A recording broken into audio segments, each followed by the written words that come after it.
आप प्रमुख अरविंद केजरीवाल का बीजेपी पर बड़ा आरोप, कहा बीजेपी ने वोट काटने के लिए आवेदन दिया, एक ही विधानसभा से 11,000 वोट काटे गए, ये लोग बेईमानी से चुनाव जीतना चाहते हैं। केजरीवाल ने कहा नई दिल्ली सीट से 5,000 वोट काटने के आवेदन किए, ये लोग हर हाल में चुनाव जीतना चाहते हैं, चुनाव के नाम पर दिल्ली में खेल चल रहा है। केजरीवाल ने कहा दिल्ली में 12% वोट इधर से उधर किया जा रहा है, चुनाव जीतने के लिए बीजेपी हर हथकंडा अपना रही है। केजरीवाल बोले दिल्ली में ऑपरेशन लोटस चल रहा है, महाराष्ट्र हरियाणा के हथकंडे यहां अपनाए जा रहे हैं, इन हथकंडों से बीजेपी को दिल्ली जीतने नहीं देंगे। पटना के गांधी मैदान में बीपीएससी छात्रों का प्रदर्शन, छात्र संसद के लिए जुटे प्रदर्शनकारी छात्र और पुलिस आमने सामने। प्रदर्शनकारी छात्रों ने पुलिस बैरिकेड्स तोड़ी, प्रशांत किशोर के आह्वान पर भारी संख्या में पहुंचे हैं छात्र, पुलिस ने गांधी मैदान में छात्र संसद की परमिशन नहीं दी। रेडियो पर मन की बात कार्यक्रम में 117वें एपिसोड में पीएम मोदी ने संबोधित कर कहा 26 जनवरी को संविधान को लागू हुए 75 साल पूरे होंगे, संविधान देश का मार्गदर्शन करता है।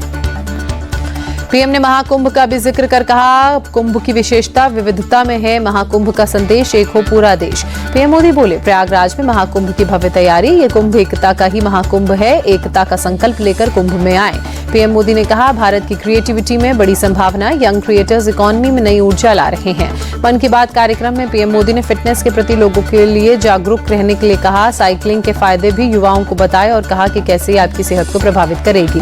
पीएम मोदी ने कहा मलेरिया की दृढ़ता से मुकाबला हुआ, मलेरिया से मौतों में 80% की कमी आई, लोगों की भागीदारी से मलेरिया से मुक्ति मिली।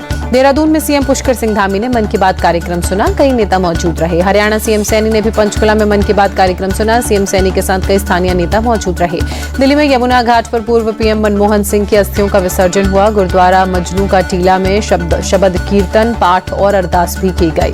डॉक्टर मनमोहन सिंह के अंतिम संस्कार के बाद भी स्मारक को लेकर नहीं थम रही सियासत, राहुल गांधी ने कहा निगम बोध घाट पर अंतिम संस्कार करवाकर मोदी सरकार ने देश के पहले सिख समुदाय के पीएम डॉक्टर मनमोहन सिंह का अपमान किया। राहुल गांधी के आरोपों को जेपी नड्डा ने दुर्भाग्यपूर्ण बताते हुए कहा मनमोहन सिंह के निधन पर कांग्रेस राजनीति कर रही है। जेपी नड्डा ने कहा कांग्रेस पार्टी झूठ फैला रही है, डॉक्टर मनमोहन सिंह की समाधि के लिए सरकार ने जगह दी है और इसकी जानकारी कांग्रेस और डॉक्टर सिंह के परिवार को दे दी गई है। पीवी नरसिम्हा राव के पोते एनवी सुभाष ने भी कांग्रेस पर निशाना साधते हुए कहा कांग्रेस की हिपोक्रेसी का खुलासा हुआ है, सरकार ने कांग्रेस की डिमांड को मान लिया फिर भी वो राजनीति कर रही है। एमवी सुभाष ने कहा पीवी नरसिम्हा राव के पार्थिव शरीर को कांग्रेस ने हैदराबाद भिजवा दिया था और आश्वासन दिया था कि उनका स्मारक बनाया जाएगा। पटना में आचार्य किशोर कुणाल का निधन, दिल का दौरा पड़ने से जान गए। पूर्व आईपीएस अधिकारी रहे हैं किशोर कुणाल, पटना के महावीर मंदिर न्यास के सचिव भी थे। आचार्य किशोर कुणाल के निधन पर उत्तर प्रदेश सीएम योगी आदित्यनाथ ने दुख जताया, ट्वीट कर लिखा उनका निधन सामाजिक और धार्मिक क्षेत्र की अपूर्णीय क्षति। यूपी के संभल में सांसद जियाउर रहमान बर्क के घर के पास भी बनेगी पुलिस की चौकी, जामा मस्जिद के पास बनाई जा रही है पुलिस की चौकी। महाकुंभ का निमंत्रण देने दिल्ली पहुंची यूपी के सीएम योगी आदित्यनाथ, पूर्व राष्ट्रपति रामनाथ कोविंद और मिजोरम के राज्यपाल जनरल वीके सिंह समेत तमाम हस्तियों को न्योता दिया। सीएम योगी ने गृह मंत्री अमित शाह, रक्षा मंत्री राजनाथ सिंह, बीजेपी राष्ट्रीय अध्यक्ष जेपी नड्डा से मुलाकात कर उन्हें भी महाकुंभ का न्योता दिया। उज्जैन पहुंचे केंद्रीय मंत्री गिरिराज सिंह, महाकालेश्वर मंदिर में भस्म आरती में शामिल हुए। विदेश मंत्री डॉक्टर एस जयशंकर ने अमेरिका के अगले एनएसए माइकल वॉल्ट्ज से मुलाकात की, द्विपक्षीय रिश्तों पर दोनों के बीच बातचीत। लद्दाख की पेंगोंग सो लेक के किनारे छत्रपति शिवाजी महाराज की भव्य प्रतिमा का बीते कल अनावरण किया गया। दिल्ली में गणतंत्र दिवस की तैयारी तेज, कड़ाके की ठंड के बीच सुबह सुबह कर्तव्य पथ पर जवानों ने परेड रिहर्सल की। मध्य प्रदेश के सतवास में पुलिस कस्टडी में दलित युवक की मौत, कांग्रेस नेता अरुण यादव ने कहा मध्य प्रदेश में रक्षक की भक्षक बनी, टीआई समेत अन्य पुलिसकर्मियों को निलंबित कर जांच करवाएगी सरकार। नोएडा के सेक्टर 20 में पुलिस और लुटेरे बदमाशों के बीच मुठभेड़, पुलिस ने बदमाश के पास से 4 तमंचे, 5 जिंदा कारतूस, एक बाइक और एक स्कूटी बरामद की।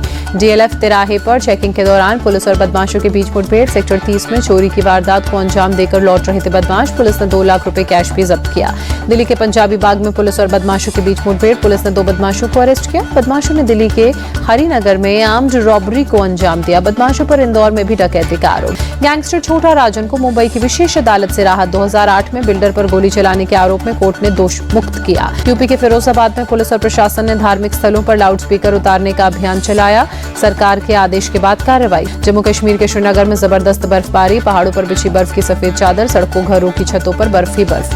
बर्फबारी के बाद बाद श्रीनगर का नजारा मनमोहक, पर्यटकों में उत्साह नजर आया। भारी संख्या में पहुंच रहे हैं सैलानी। करगिल में हुई बर्फबारी, सड़कों पर जमी बर्फ की मोटी चादर। जोजिला दर्रे पर बर्फ हटाने का काम जारी। जम्मू के बनिहाल में नेशनल हाईवे बंद, बर्फ की वजह से फिसलन बढ़ने की वजह से बड़ी दिक्कत। जम्मू कश्मीर के डोडा में बर्फबारी, चारों तरफ बर्फ ही बर्फ। बर्फबारी की वजह से कई सड़कों पर आवाजाही प्रभावित, प्रशासन ने बर्फ हटाकर सड़कों को खाली कराया। जम्मू कश्मीर की भद्रवाह घाटी में भारी बर्फबारी, पेड़ों से लेकर घरों की छत तक बर्फ ही बर्फ। ड्रोन कैमरे में कैद हुआ खूबसूरत नजारा, ऊपर से ली गई तस्वीरों में सफेद जन्नत आई नजर। हिमाचल प्रदेश के मनाली में बर्फबारी देखने बड़ी संख्या में पहुंचे सैलानी। गाड़ियों की वजह से हर रोज लग रहा है जाम। लाहौल स्पीति में पुलिस लगातार पेट्रोलिंग पर जुटी। सड़क पर फंसे किसी भी नागरिक और व्यक्ति को पुलिस कर रही है मदद।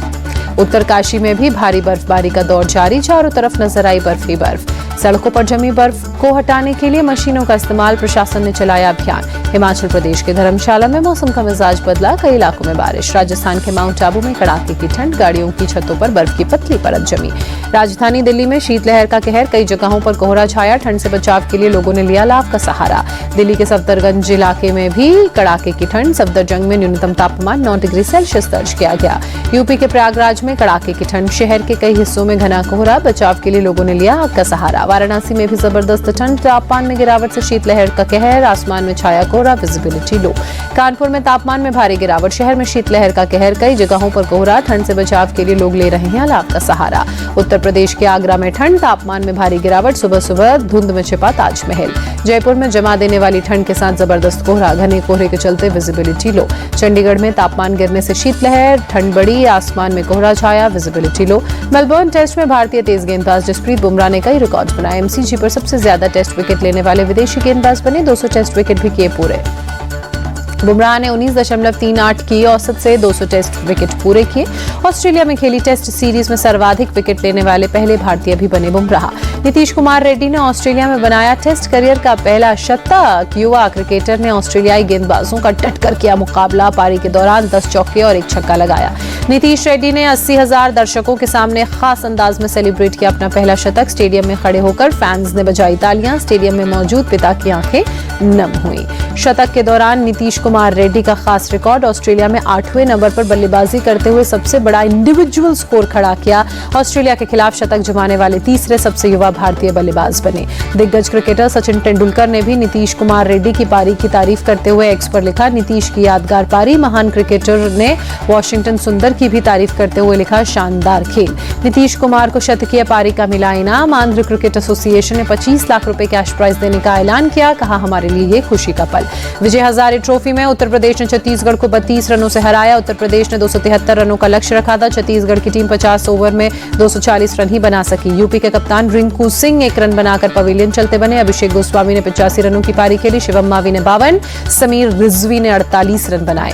विजय हजारे ट्रॉफी में बंगाल ने बड़ौदा को 7 विकेट से हराया। हार्दिक पांड्या फेल हुए, 1 रन बनाकर पवेलियन लौटे। तमिलनाडु ने जम्मू कश्मीर को 191 रनों से हराया। नारायण जगदीशन ने 165, बाबा इंद्रजीत ने 78 रनों की पारी खेली। तमिलनाडु ने 354 रनों का टारगेट दिया था।